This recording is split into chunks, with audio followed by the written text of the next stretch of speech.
welcome everyone. We're starting our growers panel for Focus Week. So me, Felipe Gonzalez, the director of Plug and Play AgTech, North Dakota. I want to introduce you some of our local growers here. Some of them from North Dakota. I guess one of them is from Minnesota, right? And as well, Jake, he'll be moderating together with me. So we're gonna just talk a little bit about how technology impacts these growers and have a conversation. So I would like to hear a little bit from you guys first. So if you guys could introduce yourselves, talk about what you guys grow and your names. And what color your tractor is. Okay, please. Well, I'll put a hammer on this right away. I'm actually not an active farmer at this point. I used to farm in central North Dakota. I farmed about 1,500 acres up to from 78 to 1994. And then I'm one of the culprits who kind of got into the precision ag industry and helped start it back in 94. I created a company called SatShot, which we use remote sensing satellite imagery to define variability in fields for better management. So I got my farmer cap on and my ag tech cap on, which is a Minnesota Vikings cap, but it doesn't. Yeah, they beat Green Bay. So. They beat Green Bay, all right. So, as for the color of tractor, I used to be a Johnny Popper guy with my dad, John Deere. Then I moved to International, and I even had a Case tractor. So, you know, this was the cheapest tractor I could find that actually worked. So. But I grew durum wheat, barley, sunflowers back in those days. Even tried a few soybeans back in the mid '80s, and nobody would buy them. So anyway, so I tried everything. Thanks. Gary? Gary Wagner, farm up in Crookston. Farm with two brothers and a son-in-law. We have about 5,200 acres. We raise sugar beets, wheat, soybeans, edible beans, corn. Been working with this technology for a number of years. We drive a green tractor. About 6 of them. Nate? NATETHORSRUD. I farm with my dad here in Grandin, North Dakota. Farm about 3,500 acres. We grow wheat, barley, corn, soybeans, green tractors. That's about it. So, yeah. This is going to be a John Deere commercial. Yeah. My name is AUDIEBRORSON. I farm right up in Gardner, North Dakota. We farm right around 4,000 acres. I have one son who started about 6 years ago. Grain, wheat, barley, soybeans, corn. Been in sugar beets since the 80s, I guess. Tractors, I have green and mostly red. But, yeah. For international guests, what is red in America? This is case right here in the U.S.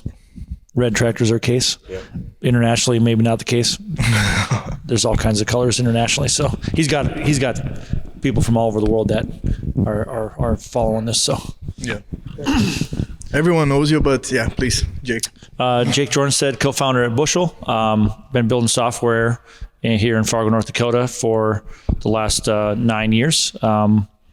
We build tools that help farmers do business with their grain companies. So we think that the better outcome for a farmer is if they can do more of their business digitally without having to spend a lot of time running around, even making phone calls in some cases, making that easier, and everybody wins. So that's what we've been up to. I don't have a tractor, but if I had to pick one, I'd probably go with John Deere. Sorry, Audie. All right, guys. So we can it's a conversation. So make sure that you have your mics close. And I'll start with you, Audie. What technology means for you in the farm? Like I know I'm being super broad, but what helps you? What does technology helps you out, or does it? You know, so I just wanted to understand a little bit more. Wouldn't it be better to kind of give us an idea what you're using right now, a little bit? Yeah, sure. That would help.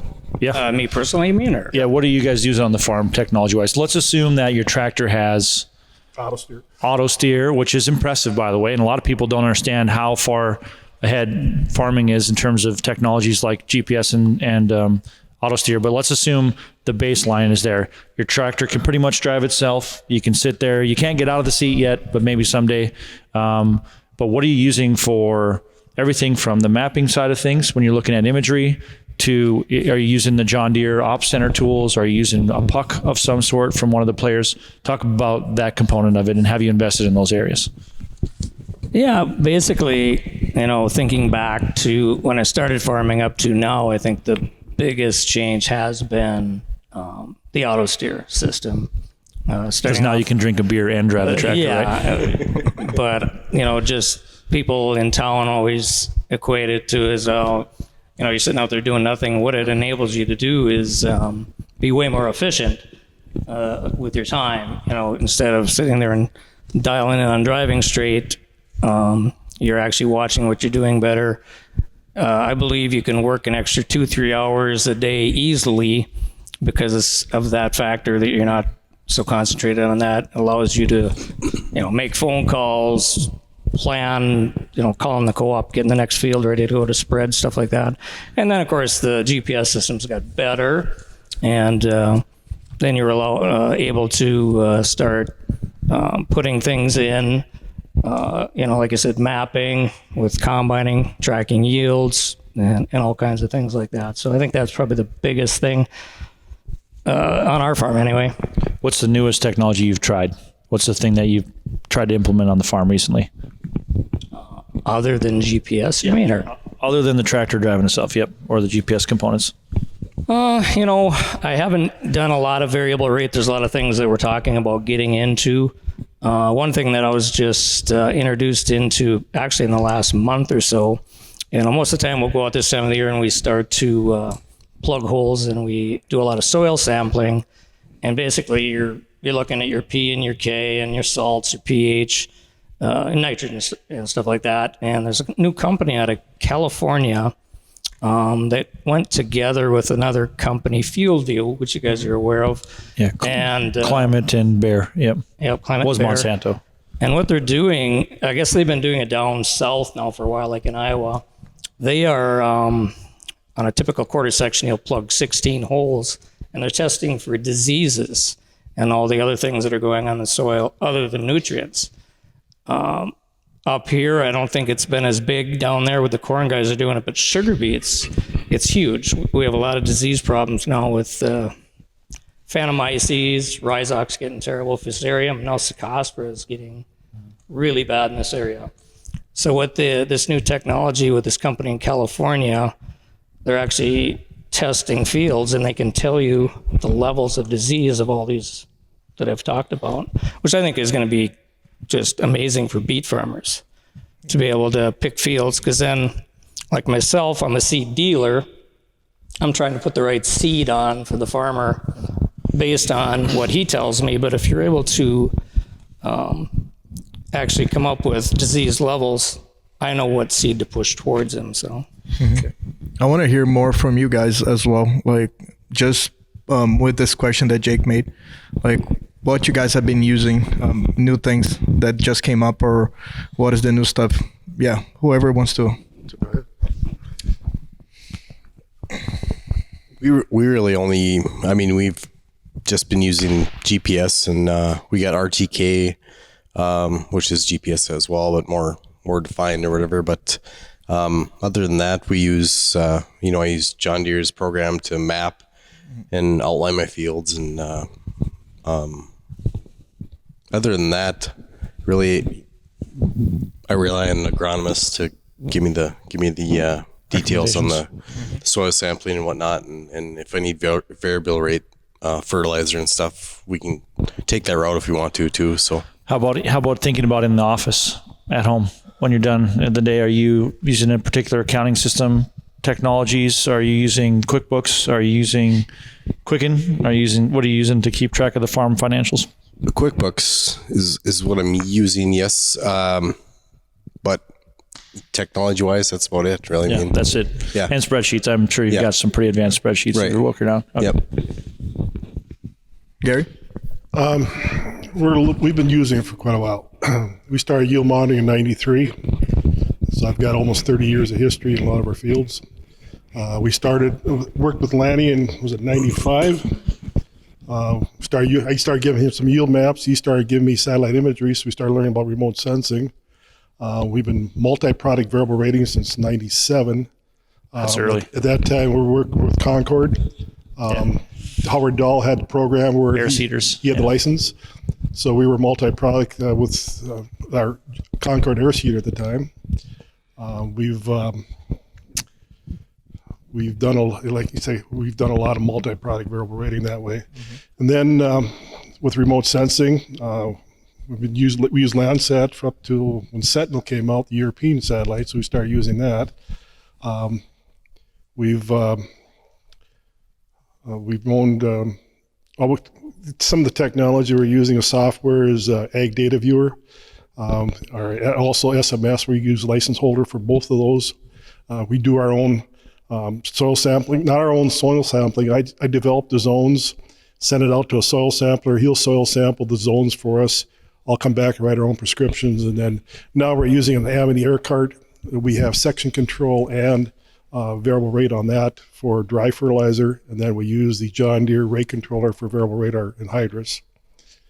And then for people who don't know how soil sampling works, are you seeing mostly guys out on four-wheelers coming out and testing that way? Or are they doing it just in the truck, getting out and taking tests on the edge? How do they do soil testing today? Okay, what we do, we'll develop the zones on the field. We may have anywhere from 4 to 7 zones per field, depending on the productivity of the field, based off of satellite imagery, based off of yield patterns, based off of elevation of the soil profile. They'll come out there, and since we raise sugar beets, we'll soil sample to a depth of 4 feet. So we'll do 0 to 6, 6 to 24, and 24 to 48. So they'll pull cores. They'll pull anywhere from 8 to 20 cores per zone.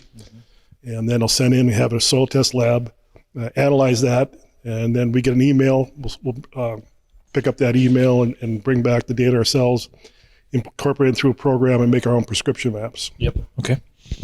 And then our latest technology, I guess, would be is we own 2 different type of drones. One a quadcopter, and what we've done with that, we've done working with Centera out of Minneapolis. Yeah, we know those guys. Doing stand counts with the quadcopter at 50 feet, both in corn and soybeans, and we did some edible beans and sugar beets. So we're starting to find out our populations out there. The corn was really interesting. I had some maps from a couple of years ago, and then the fixed wing from Centera. So we do broad base. We have a 5-band sensor on that, red, blue, green, near infrared. Yep. We use the Pix4D software from France for stitching those images together. We'll do that in-house ourselves. So, and then the only other thing in the office that I do a little bit different than a lot of guys, I've never found a software package for record keeping for our farm operation. So I use a software package called FileMaker Pro. It's a database development package, and we have a server in the farms, and so either our phones or our tablets or a desktop computer, we collect data real time out in the field. Since I have 3 partners, we don't have any hired men, so to speak. So we're all very fluent, and we track everything from we scale everything off the field with our grain carts. So we compare that to the yield monitors, make sure we're accurate, so we know exactly what's in each storage bin. And when we take it out, we'll subtract that out. So it only takes 3 or 4 entries per phone per entry. And then we are also checking the elevator. We have same thing for fertilizer, for anhydrous. I know exactly how much anhydrous we put on. In the last 5 years, I think we've gotten about 5 to 7 tanks free anhydrous where someone else got charged for. I know we put it on, but it's the other way around. They make sure they know it. Perfect. But anyway, we use the technology a lot. Yeah. Awesome. I want to have a little bit of a perspective of Lanny here. You're not farming anymore and you are involved in technology. When you see a bunch of different opinions or people that are using, some use more, some use less, what do you think? Why? Is there a reason? What do you think, Lanny? Well, first comment is that if I would have known it was going to take this long to adopt precision ag technologies in agriculture when I quit farming in '94 and started the company, I would have never done it. Because I guess maybe I'm a risk taker, and I am a risk taker, but I'm a curious guy. So when I started farming, I went, before I started farming, I went to NDSU, and I wanted to learn to fly. So I got my license in 1977 to fly airplanes. Then I got married, couldn't afford to do it anymore. But in that process, I was flying over my fields, and that's why I'm doing what I'm doing today with satellite images. I looked at my fields and I said, wow, there's variability in these fields. So I said, wow. And I'm in central North Dakota in rolling prairies, not quite like around here. And there's parts of the field that were producing very little, and lots of parts of the field producing a lot, and it averaged out. And so I looked at the variability as an issue that we've had ever since we came here, or grandparents came here. We've never had the technology to do it. Well, so I went through the 80s, and so I had to figure out, went back to school at NDSU, quit farming. What happened in the 80s, Lanny, for the young people? I bought high-priced land. Price went down to half of that price or less. Couldn't get rid of land. I couldn't even give away my land. People didn't want it. As well as 18% interest rates back then. I was paying 21% interest rate for my brother-in-law, mind you. That's just credit card interest rate for us young people. Yeah, exactly. So, I mean, operating loan. Don't think it won't happen again, but so be as efficient as possible. So when I quit farming and I said it was enough is enough, I'm an entrepreneur. So I had to start a company after a year of college because I said I can't spend 5 years here. I got a family to raise. But anyway, I took that knowledge, I took my agriculture knowledge and brought it into space technologies. I mean, right now I got 2 $1 million satellite receiving stations sitting on my pasture, courtesy of a company out of California called Planet Labs. And they pay me rent to gather satellite data. We don't grab their data right now because it's a little more costly than we want. But I built a system called SatShot that takes all the satellite imagery in from anywhere in the world, analyzes it with tools, and you can build a variable rate map in 5 minutes. And so I'm going to add something to Lanny, what Lanny has done to the industry, because I can remember when he first started out, he took raw satellite imagery, which is basically in blocks, squares, and he surfaced that data, or he sat there and put them into zones, so to speak, where it would be alike types of reflectors. And management zones, either you or me, I have no idea who that name came from. Yeah, but anyway, no, I know. But I mean, a lot of the remote sensing experts says you can't do that. That's impossible to do because they were so prim and proper to remote sensing imagery. It had to be each pixel in itself. And Lanny was aggregating that into a like type of reflectance values. And he was the one that kind of virtually revolutionized the industry because all of a sudden, hey, you can do that. Satellite imagery is just sampling of data. And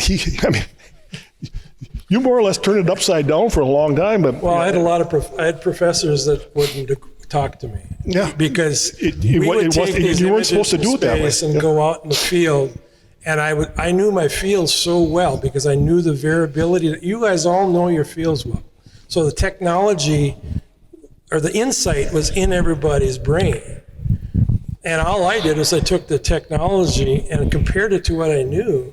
And I didn't need a $100,000 research project to prove common sense. Mm-hmm. But I had a tough time people convincing that what I was doing was scientifically correct. And then they came around to what we did. So when you go back to ask a question about what kind of technology have we done, I had my own spreadsheet in the 1980s with a little Macintosh computer on Excel. And I brought in a spreadsheet to my banker in 1988, and the banker did not know how to read a cash flow statement. And I was maybe the only one that had one in North Dakota. I was an early adopter of a lot of technologies. It doesn't necessarily be good for you to be the first. So you say this has been going on, obviously, you were in it in the 90s. Why is it taking so long? It's like everybody should be doing this. I mean, you can go back to when you started farming. No, why haven't you adopted it more? No, I'm serious. Well, that's what I'm talking about. There's, what's preventing you from doing it? Well, I don't know. You look at return versus investment, and I really haven't. The imagery is free. It is now. Hey, I charge for it. But I mean, you go out in a combine, you've been doing it for years. And like you said, you have your yield monitors. So it's like your beans are running 30, you go in 100 feet and they're running 60. And they're back down to 30. Now, granted, there's potholes here and there and maybe a ditch, but I'm talking on the level, you still have all this variability. Yet for years, guys just go out and get a soil sample for the whole field. And then you go out and you put on 150 pounds over the whole field, every single spot. I'll answer that question with a story, because when I quit farming, I rented my land out to my neighbor. But I had requirement at that time, our co-op, I convinced them to go get a couple of yield monitors and a couple 9600 John Deere's. It's first monitors from Microtrack, and put them on there and charge more for custom combining. So I required my land renter that you have to have yield maps on my land, or else I won't rent it to you. That was 1997, okay? And so I go out to the field, and when I hop in the 9600 and go watch the barley flowing, and I'm looking at it, it says running 50 bushels an acre. And I said, no, this has got to be running 70. I said, did you calibrate? So the hired man that was running it, I asked him, did you calibrate the combine?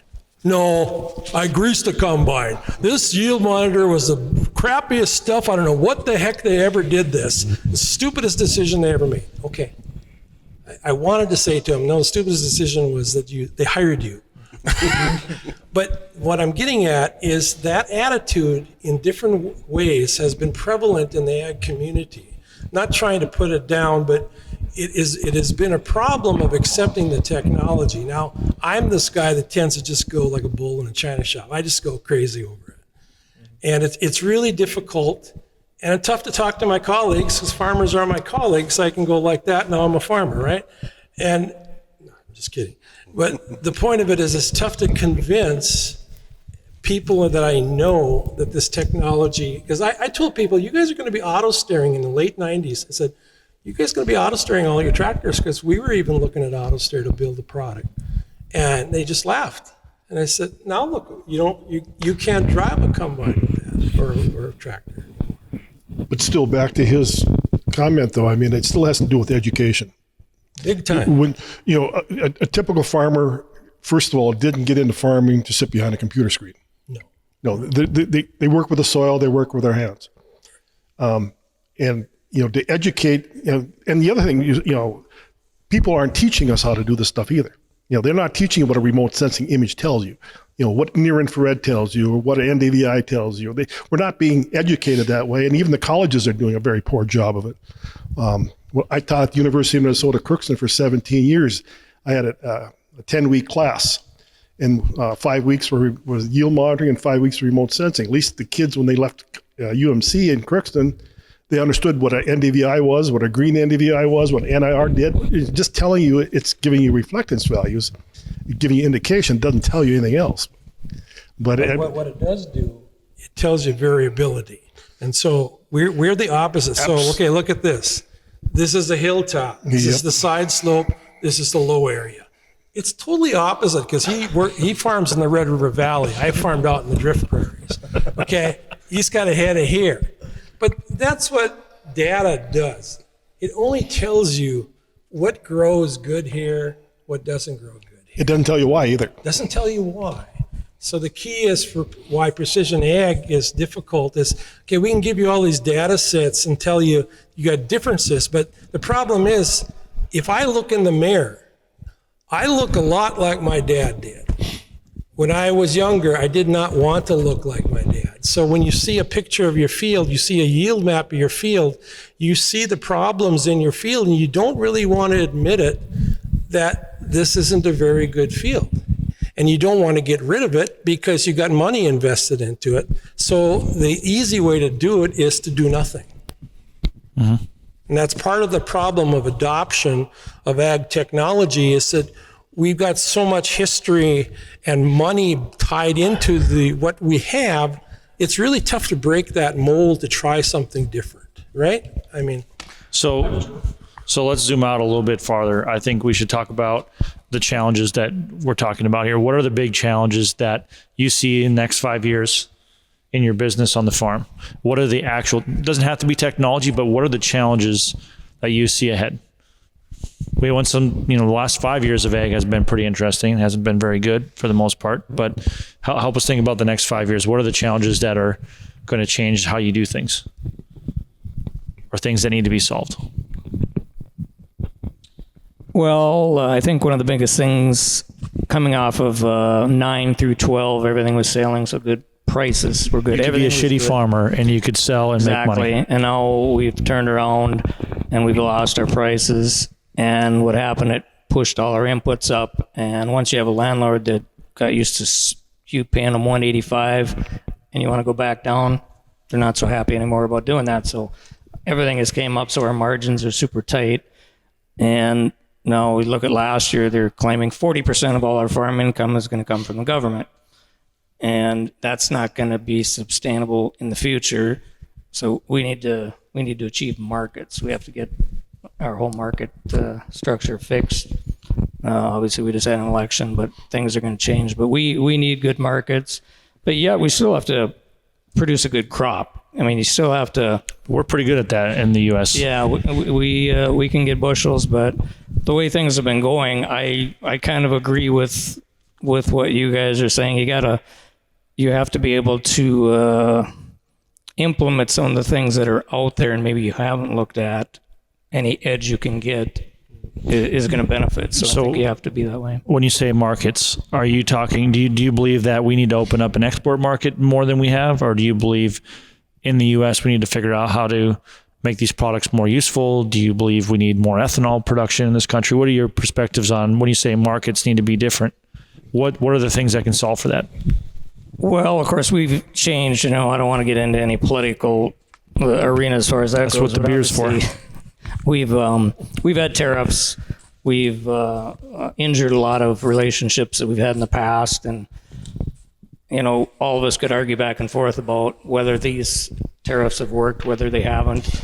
But I do believe we have to get back and do business with a lot of old customers and heal a bunch of wounds and continue to make more friends out in the world. And things like the Soybean Council, they do a fantastic job of promoting, our products, coming up with new uses for soybeans. Soybeans are used for a million different things of that. And other commodities are the same way. They're always expanding them. So that's what we have to continue to do. What do you think?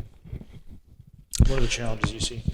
Well, markets too, and I don't know if the U.S. can utilize our products more for our country and export stuff as well. There's a lot of. I think we can use our stuff in-house more and export to other areas and whatnot, and we're relying on the outside and not using what we have here. I think I don't know. I'm not sure to expand on that, I guess, but I'm just thinking of our own farm. We cannot compete in central U.S. with corn and soybeans. I mean, we can raise crops up here. I don't know if we can raise them cheaper. So we have to, at least our farm, we're looking at the some of the more the niche crops. Sugar beets is one. I mean, that's very profitable. Edible beans, depending on a little more risk in some of these. Maybe not so much the genetic soybean, but maybe more of the nodal bean, or maybe some of these other niche crops that we can all compete. The central U.S. because they have a tough decision. Either it's corn or beans, or bean and corn, or corn on corn. I mean, that's all they can raise there. We have spring wheat, we have durum, we have all these other lentil peas, we have all these other crops. Which one is to be the most profitable for our region and ourselves? And that's, and we're getting more and more into those other crops and not trying to compete in corn and soybeans, because we just, maybe this year we'll be all right with, $11, $12 soybeans, but we call that luck, I think, sometimes. Yeah, and that's because South America right now is hurting. That's the only reason I was pushing the market up right now, because they're a little dry. But we can't count on that all of them. We can't count on the U.S. or the central U.S. We have to worry about what takes care of us up here. if the American farmer, or maybe to the North Dakota farmer is a specific question, North Dakota, Minnesota, if you were forced next year that you can't plant corn or beans, do you think you would have a plan for the whole farm, and do you think you'd be fine? We already have. You guys have made that. Very few soybeans next year. There you go. We just signed a it's contract possible. for Navy beans. We upped our acres by 40% of edible beans for next year. We bought a few more sugar beet acres, and we're looking at those types of crops that makes us a better return for what we invested in. I think the next few years you're going to have to really adapt to the market. I think and I'm looking at this from kind of the outside in. I mean, I'm always about trying to be more efficient with the variability aspect. But the issue right now is my traveling, I've seen a change in what the consumer wants. And I started seeing that 15 years ago. Went to Europe about those times. And when you see the different food availability in Europe and it came back here, it was kind of shell-shocking to see. Now we have a lot of that here. And the consumer wants to know where their food came from. They want to know how it was produced, what the quality is. They maybe want a better tasting product here and there. The idea is a commodity-driven markets is The IP market. Yeah, the IP market. Identity reserved. Yeah. We're seeing more of that. Yeah, and I think the farm community has to learn how to adapt to that. And, instead of just having 2 or 3 crops, especially like in the Corn Belt, 2 crops, corn, beans, and hogs. That's the old joke on that. But, what North Dakota is very unique, where we have 26, 32 different crops. And there's a lot of farmers that adjust. And the question is, how can you make sure that you can adjust with keeping cash flow at the levels? How can you make sure that where it comes with you guys with bushels is how is that going to affect, can you track that? We're now used to hauling huge, where everybody's moved to semi-trucks. So we're just dumping commodity bushels into big grain bins. Is that going to start segregating backwards? With automation, are we going to start saying, look, I can have smaller fields? When I farmed, even though I was only 1,500 acres, my wife always said, why can't we farm small? Why can't we go organic? I said, I don't know how to do that. I have 27 acres of cropland left out of my 100 acres. 30 years ago, I would have said, there's no way I could make a living off of 27 acres. You know what I could? Today, I could make a living off of 27 acres if I decided to, because the technology and the markets are there to specialize down. Land is not as valuable, I don't think, as everybody thinks it is. It's the mind. How do we adapt to what the consumer is going to want here in the next 10, 20, 50 years? That's the key. So one thing I think that people don't fully appreciate in agriculture and in farming, and probably technology, people like us trying to learn how to work this space. In software, you literally have virtually unlimited attempts to try something and change and alter and make it better. And I think a lot of people don't realize, at least in this part of the country, that you get one shot a year. One shot a year to get I got 5 more times before I retire. You have 5 iterations of your entire history of farming left. Yep. 5 times to get it the best it can be, to get it right. And every year, maybe it's a little better, but there's got to be years where it takes a step back, right? That was the most depressing thing about when I was farming. I did one thing and I had to wait the next year to solve it. Imagine that, right? When I started the tech company, I could make different iterations every week. Especially people like you and me, Lanny. Yeah. We can't get it right the first time ever, so we got to try. A lot of times. That's why software is good for us. I'm married, so I'm always constantly trying to get it right. So no, you only get it right once. But I think you got a good wife. I think it's important for people to understand the risk profile of a farmer is high, but it's high related to one attempt per year. So you're actually really high risk factor that you'd even consider somebody's new seed they came up with, or somebody's new, variable rate, crazy idea from space. I mean, that's insane if you get one shot a year and it's wrong. Last year at this time, as we sit in the shop, I had 2 quarters of wheat unharvested, every single acre of soybeans, 3,000 acres of soybeans hadn't touched one. The entire sugar beet crop was in the ground and all the corn was still out because we couldn't turn a wheel because of Mother Nature. And literally we didn't start any harvesting till I think it was the 9th or 10th of November. It froze up so we could travel. And then we started our harvest. Now you look at this year, it was kind of reversal. Although it was a wet year, it ended up being a great fall, but we set up a heck of a bean crop. Guess what happens? Mother Nature still had to show she's in charge, and we get the earliest frost in 30 years. So we went from a 45, 50 bushel bean crop to a 35 to 40. We lost 7 to 10 bushels, just like that. There's your profit, your cream, And that's, like you said, that's farming. And Jake, thinking about what you just said, how can we manage that risk? How can we, is there any way that we can try to bring those technologies in to help, but manage the risk as well? So without risking effing everything up, but at the same time, trying to understand and trying to adopt it slowly.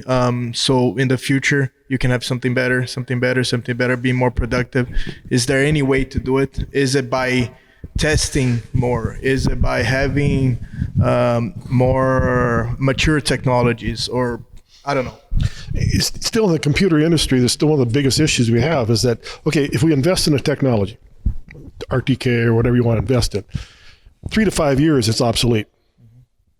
Well, we only may use that 3 or 5 times. It isn't like a desktop computer we use every day, we only up here we only get in that tractor in the first part of April, and we get out at the end in November. We have sits in the shed for 6 months. We don't use it.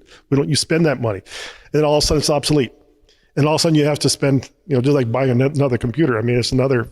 Well, in this case, John Deere Globe is what, $12,000 to $15,000 for an RTK. That's not a cheap investment. You have to have more than one to make it work. We can't really, it's obsolete so fast. Sure, that's the technology industry, but we don't have that. We need something that, if we have something, we have something that works for a long time. I just like, you hit a hot button here a little bit about technology, and I make a living off of technology, but I got my roots in agriculture, and I've been down to San Francisco. I can't tell you how many times. Investment community. I've had to turn myself around and say, this is nuts. Okay. And the problem is, I feel like the tech community is taking the wrong tact at this. They're saying, what technology can we do to help save you and to help you solve the farm problem?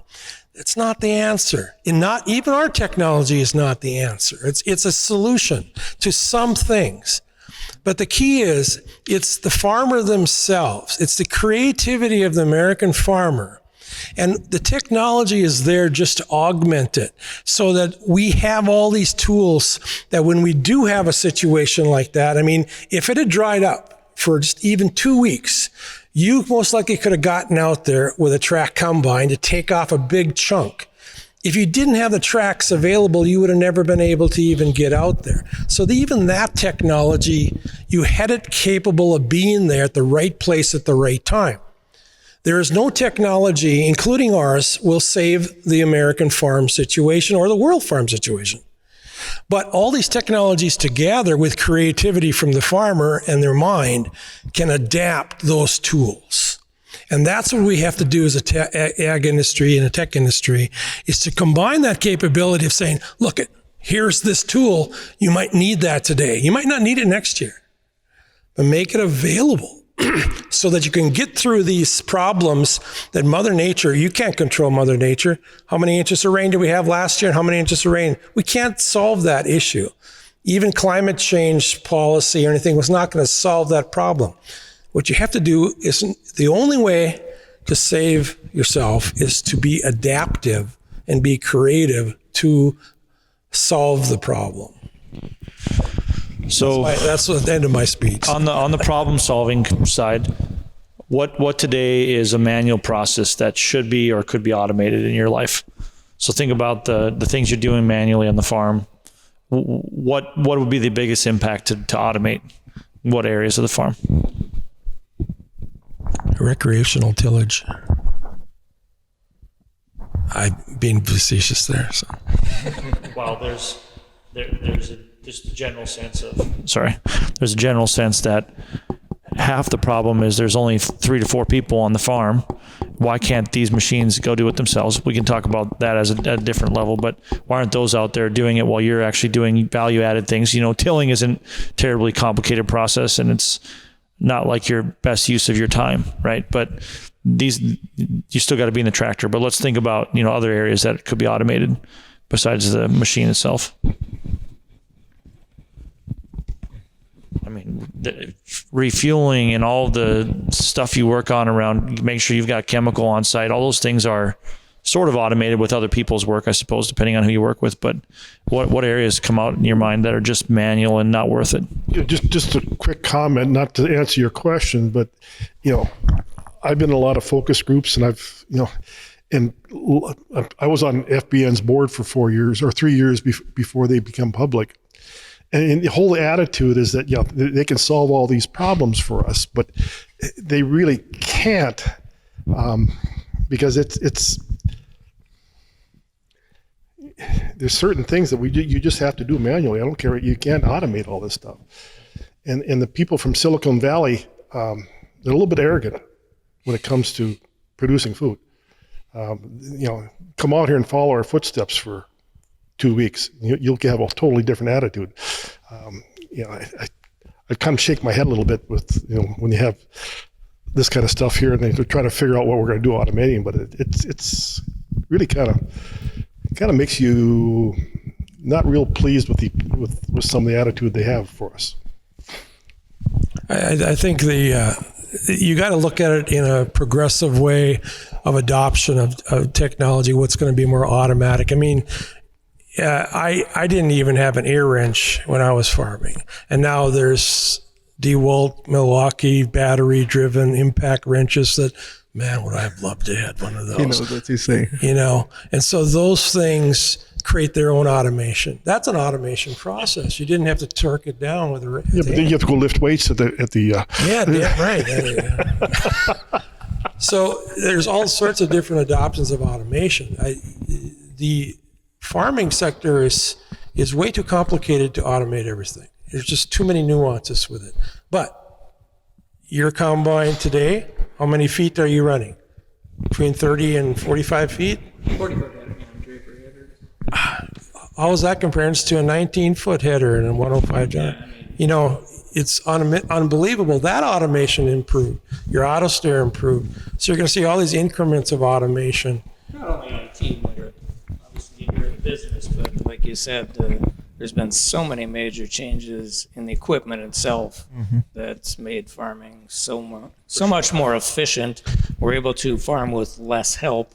The equipment's bigger, and that is a big part of farming. The help is getting harder and harder to find. You're in sugar beets as well. Yeah. So much different than 15, 20 years ago. Yeah. But the trucks are bigger. I mean, we get more done with less people. Correct, but it's super hard to find seasonal help.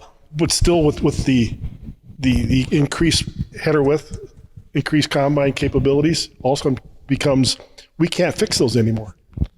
We can't repair those equipment anymore. Old, Gary. No. I can't repair my tractor anymore unless I have a computer hooked up to it and diagnose it. Everything has to go through the John Deere repair shop. And we should buy Case IH then. Well, they're worse. No, it's a battle.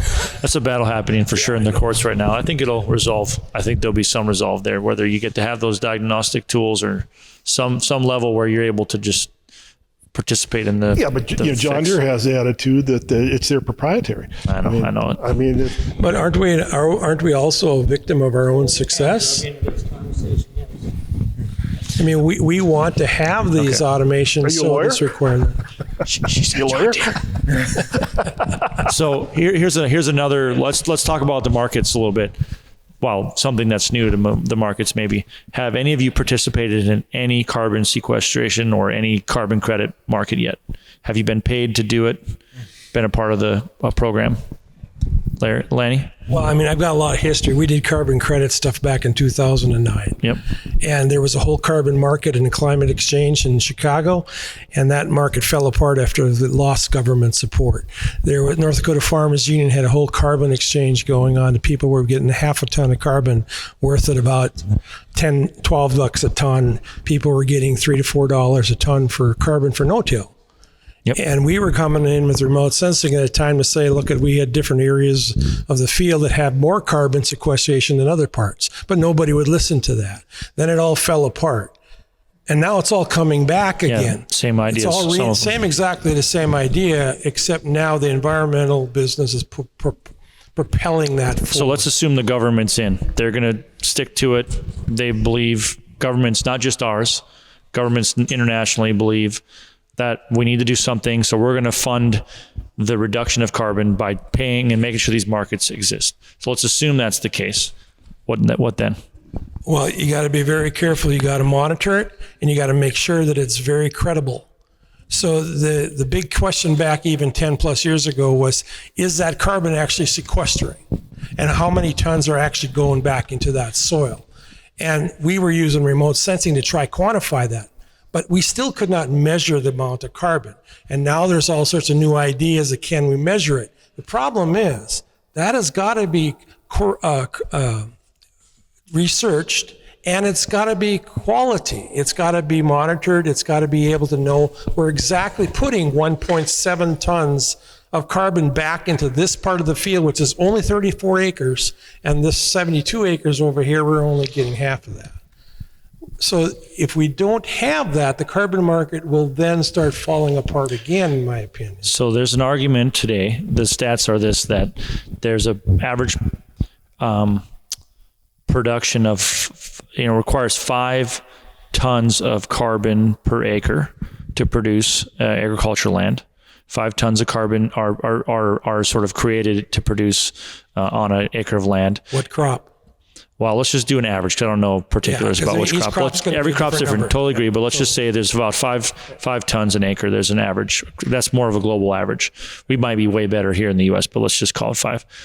There's an argument for between $10, $20 a ton and more to be paid to the farmer if they can reduce that tonnage on the farm. Is that? I mean, that could be $100 an acre of carbon credit funding. Not that you probably get all of that as the farmer. There's some sharing along the way to commercialize it, but is that, I mean, obviously $100 an acre is a big deal if that was a real possibility. That's, you target around, what's your target profitability on an acre? And let's just call it corn, just so it's easy to understand, or beans. What's your target profitability an acre? Is it $100 an acre? Well, in these times, I think everybody would smile if you could truly net out. Yep. Are you talking before or after taxes? I mean, it's kind of a loaded question. I'll throw back another old story. So in 2008, we had about $12 to $14 carbon at the climate exchange in Chicago. And we were getting half a ton on no-till. We were hoping to maybe get a half a ton credit. Half a ton credit. So we were going to get 2 acres would get you a ton of credit $5-6 an acre of no-till. Yep. Right? Okay. In 2008, that sounded pretty good money. The price of corn went up. Everybody dropped out. It was no money. It was nobody economically wanted to do it because it was cheaper. It was more profitable to grow a crop than to grow carbon. So the question is, it might be worth $100 today, Jake. But if prices go up, $100 won't mean anything. Yep, I hear you. So you got to be careful of the balance between carbon value and crop. That's why it's a market. We got to assume we can't control that, and 100 could be 10 overnight. Right. That's got to be assumed as well. Okay. I mean, even back 12, 15 years ago, one person from NDSU told me, you know what carbon is worth in a wetland? And I said, no. And she was an environmental wetland expert. She said $100 per acre in a wetland. Now, nobody believed her, but you know what? That's true today. So why were we digging up wetlands? When wetlands were worth way more than the market actually wanted it to pay for the farming side of it. Yep. So you gotta understand that there's differences of value across the whole farm landscape. If we can, we're digging up trees now. I don't want to, I'm getting a little political here, but we're digging up trees so we can be more efficient. That's happening right at home in my farmland 2 miles north of me here the other day. And so we're digging up, what's the value of that tree environmentally to the area? And yet it's being done. So those trees took 50 years to grow, and now they're going to be in a pile, and then they're going to burn up and they're going to go into carbon dioxide. So one thing we know now is energy production, mostly electrical production is electric power production is the most carbon producing industry in the world. And the second is what? Agriculture is the second highest. And the thing that's happened is there's been billions and trillions of dollars invested in energy efficiency over the last however many years, long time. And agriculture hasn't been necessarily reducing, and it's about to surpass energy. So energy is about to be the second leading producer of carbon after agriculture.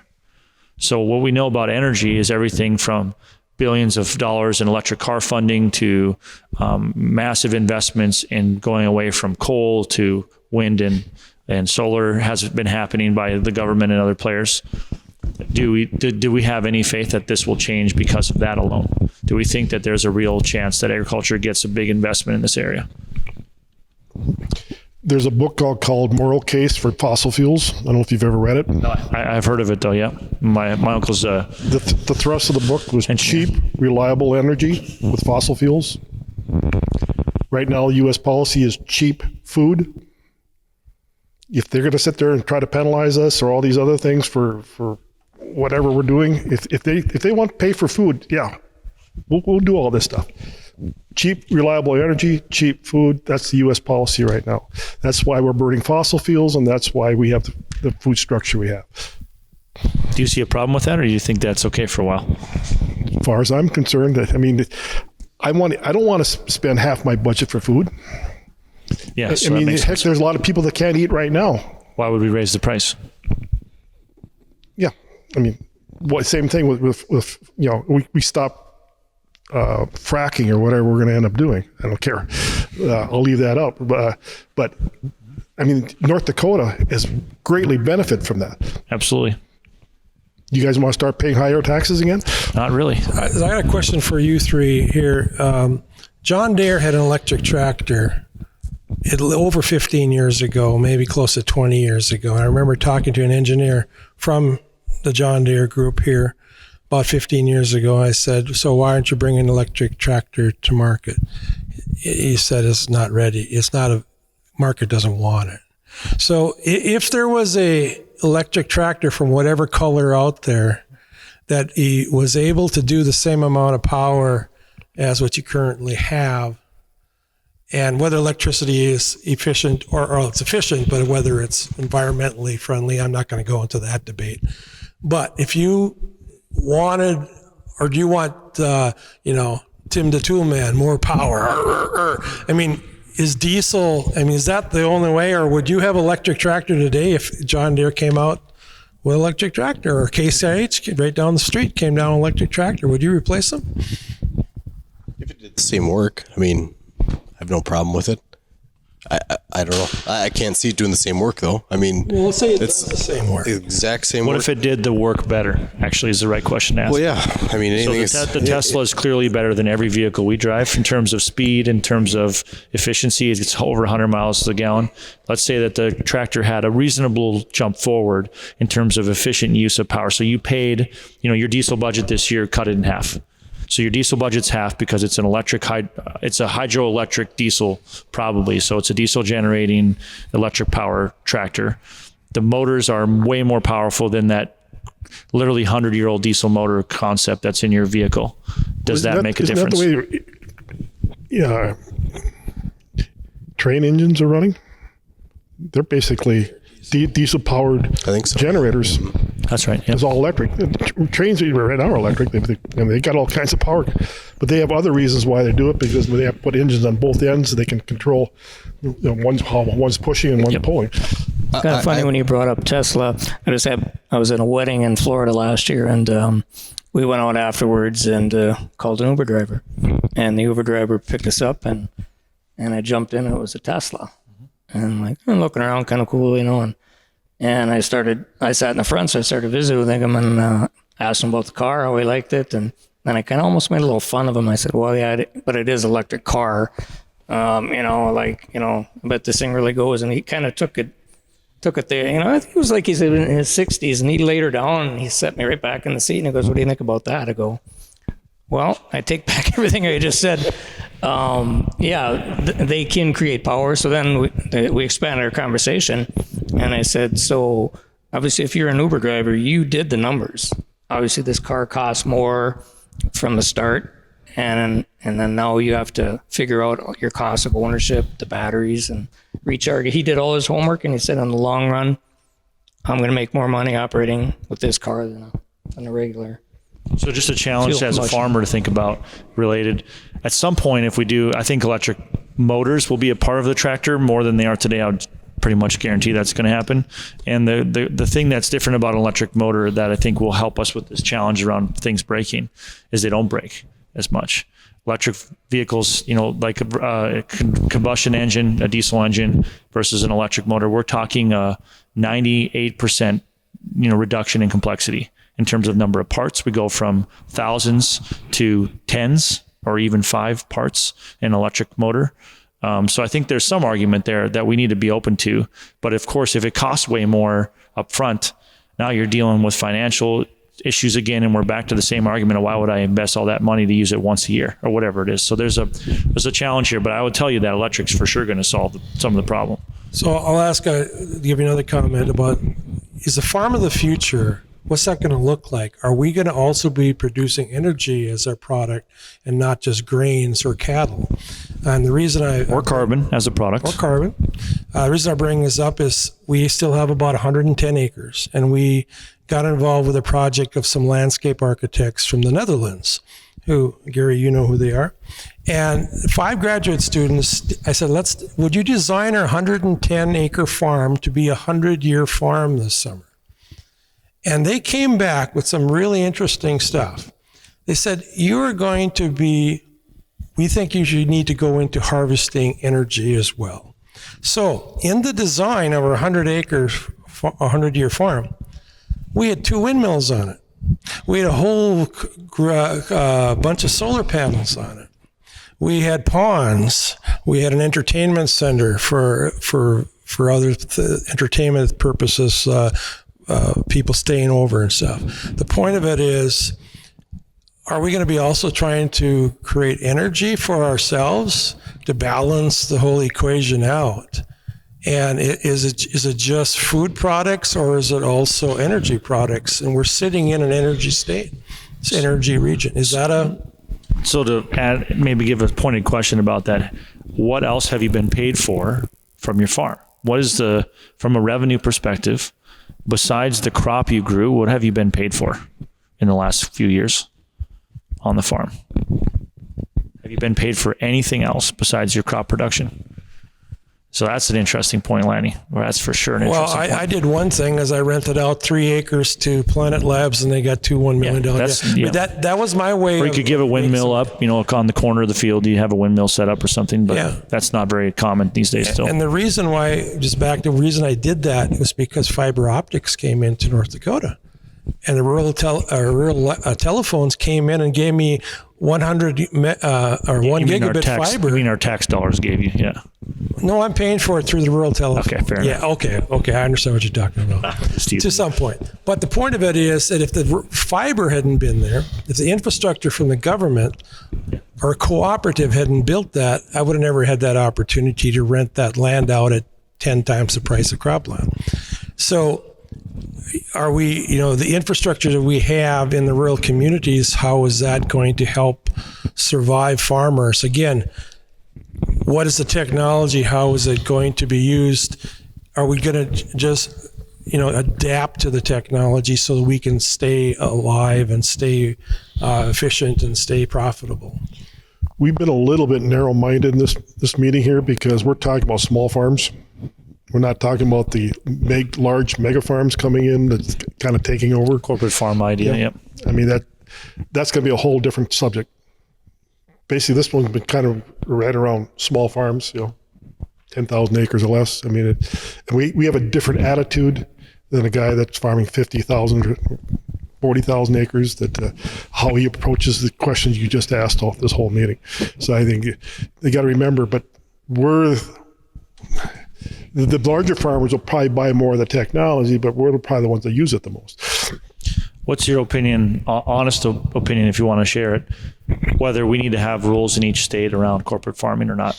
Do you think that matters? And do you think that that's a fair perspective, or should we move towards an open market where whoever wants to be the most efficient to grow the land is able to come in and operate as such? It's a very political question, and I prefer not to give my answer, but I'd like to hear your thoughts on it. Well, being that you asked a question, I'm going to say something. Is that all the third world countries that I've been in, the biggest problem I see is the migration of people from the land to the cities and urban environment. And when you start having those kind of issues, we start seeing problems in our whole country.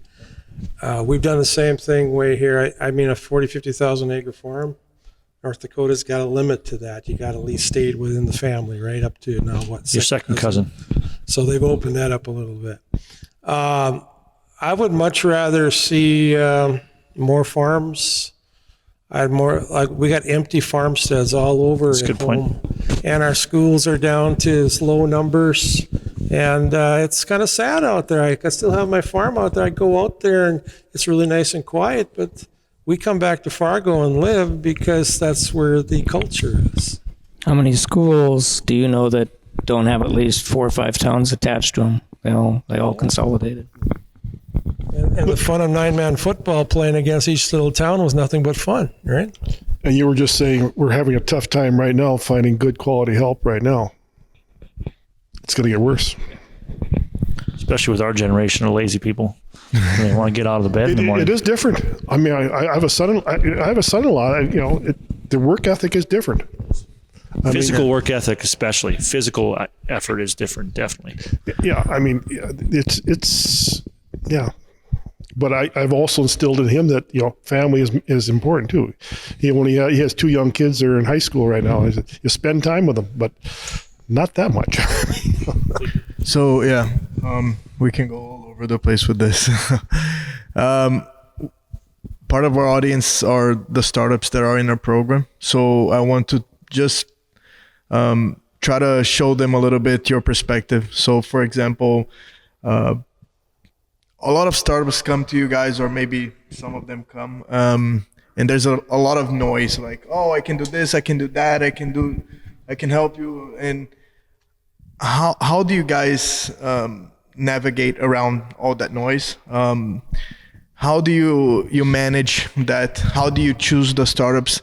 I just want to try to show the startups that are watching what is the perspective from you guys whenever they approach a farmer like you guys.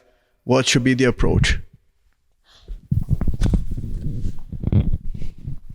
It's kind of interesting you brought up FBN. I did a YouTube forum probably 3 years ago, and when they first started their company, obviously there was just basically about sharing information. Sharing, pick a township. You got farmer A, B, C, D, everybody that goes in with their program. Yep. You give them your yields, the type of dirt it's on, and the theory is if everybody shares things that are working for you, we can all better ourselves, stuff like that. And after I did my YouTube, they didn't tell me they were, but they put it out there on the web, And the times we're living in now, so I was inundated for at least 3 years from companies all over the world. Somehow they get your ID and away they go. And it's like, God, I'm never doing that again, because it's just like, it opened up the floodgates for people trying to sell you stuff, Yeah. And you don't know the good from the bad. And after you get so many of them, you don't even dare pick your phone up. So you might actually pass on a good deal, or not a good deal, but something that might be useful. That's my hesitation on technology. Who do you choose? I mean, there's so many out there. I kind of rely on neighbors and see what they're using. And I don't just pick a guy. You know, there's a ton of stuff on Facebook, and you read into stuff, and I don't know the right one to choose. What's good, what's not good. I don't want to waste a whole bunch of money on one guy and then it doesn't work, and then I got to invest in another guy the next year because you only get the one shot, right? So, I mean, I want the right shot, the right guy to pick. So, how do you do that? I don't know. Someone's gonna have to convince me really hard that it's good. It's good to go. So, I don't know.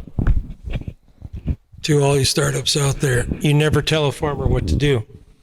Absolutely never.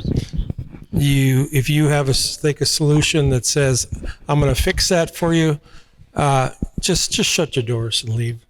Because you can't tell a farmer what to do. You engage in the farmer says, when I show a picture of your field to you, first question I ask is this your field? Okay, green is good, yellow is average, red is poor. Tell me what's going on. You'll just tell me everything. The farmer has to have ownership in the technology. And the startups cannot go in there and expect to save the farm. We're not worth saving. I'm not sure. Maybe that's not a good thing. But I mean, don't save us. Okay? Work with us. And understand that it is very difficult. Like you said, you see all these different options out there. You have to earn their trust, and you have to take the fall with them.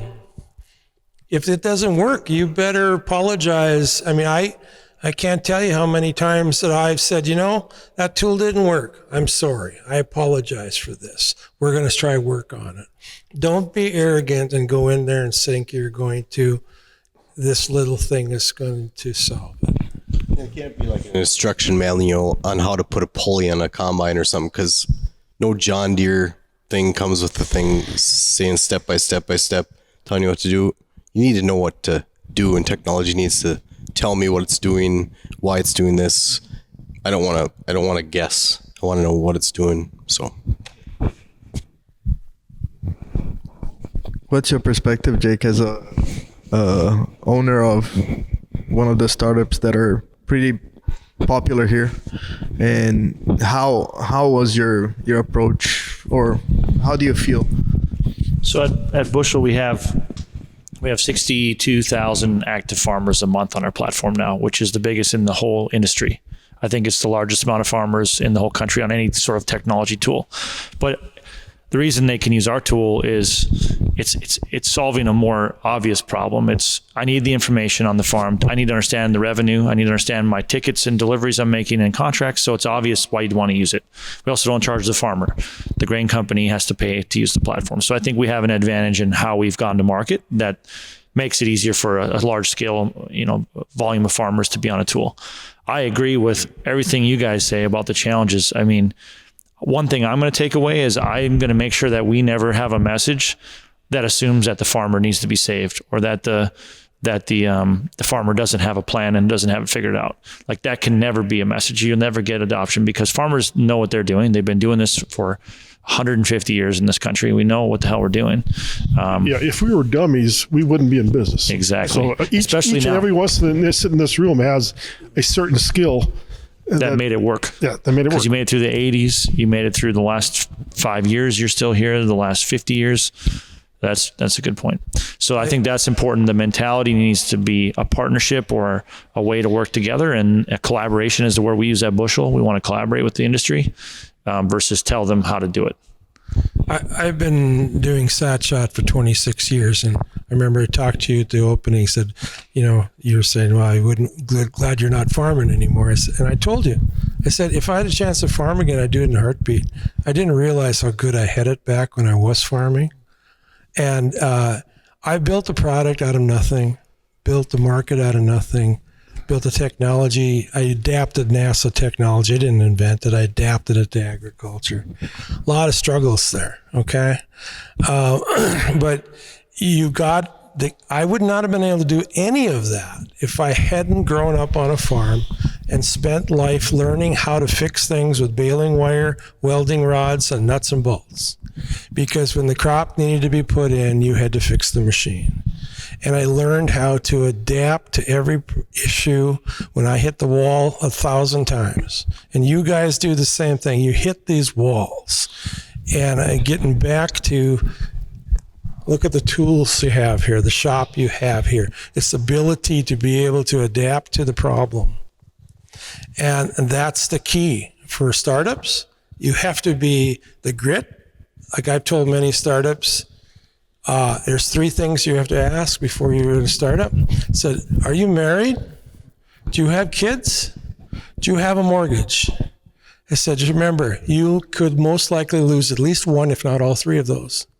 And that's the same with agriculture too. We sit here, we could lose all that in any business. So make sure you know what you're getting into. Make sure you know how to adapt, because farmers have learned how to adapt. That's why we're still here. One thing as a farmer for startup companies,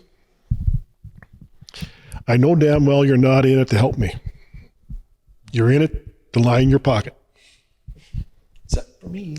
So be honest about it. I'm very serious. I'm very serious about this, because you're going to start a business. A startup's going to start a business, and how many times have we been associated with the business within 4 or 5 years? They're bought out by someone else, and all of a sudden they're gone. And those people that started up, they made millions of bucks off my back. So any startup company, I'm always a little leery of.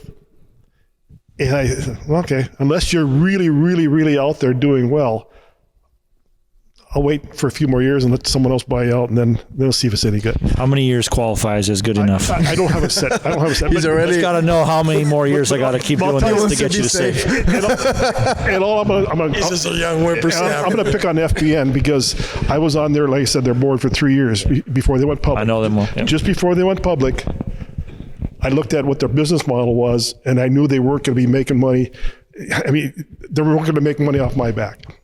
I didn't like their business model. I didn't like how they approached and how they were going to just solve all the problems by aggregating data. Sure, the power is in aggregating, but Now they're going retail.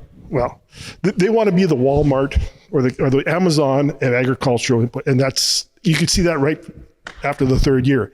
And I didn't want anything to do with them, but that's my own opinion. Farmers are extremely loyal. Burn a bridge and you're never getting it back. It doesn't matter if you're 40 like me or 80 like the next guy. If you burn a bridge, good luck getting in. I sell insurance too, and you know, it's a tough business. These guys are extremely loyal. Lanny, I didn't know you were 80. Jeez, dude. I didn't know you were 80. You've been working this for a long time. He's the grandfather. 80 minus 16. I turned 64 the other day, so I had to sing when I'm 64. That's fair. So He sang a song to his wife. It's great. But he's older than I am.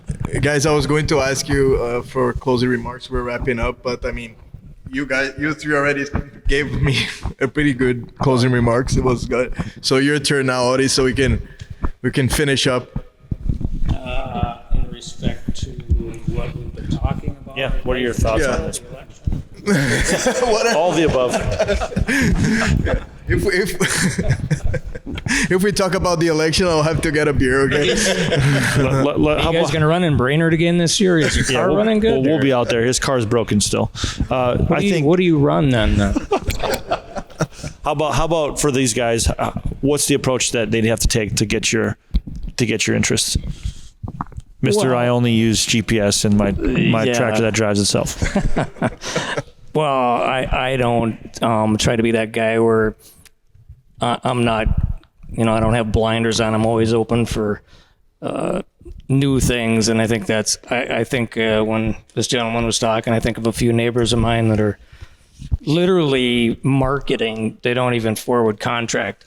There's a lot of farmers out there that, it's generational. Your dad did it this way. This is the way I'm going to do it. If you do the same thing over and over every year and expect different results, you're kind of a fool. You still got 30 bushel beans, everyone else is getting 40. So what's going on? I mean, we have to look at new things and ways to improve our operations. And I know I can, and I'm always looking at.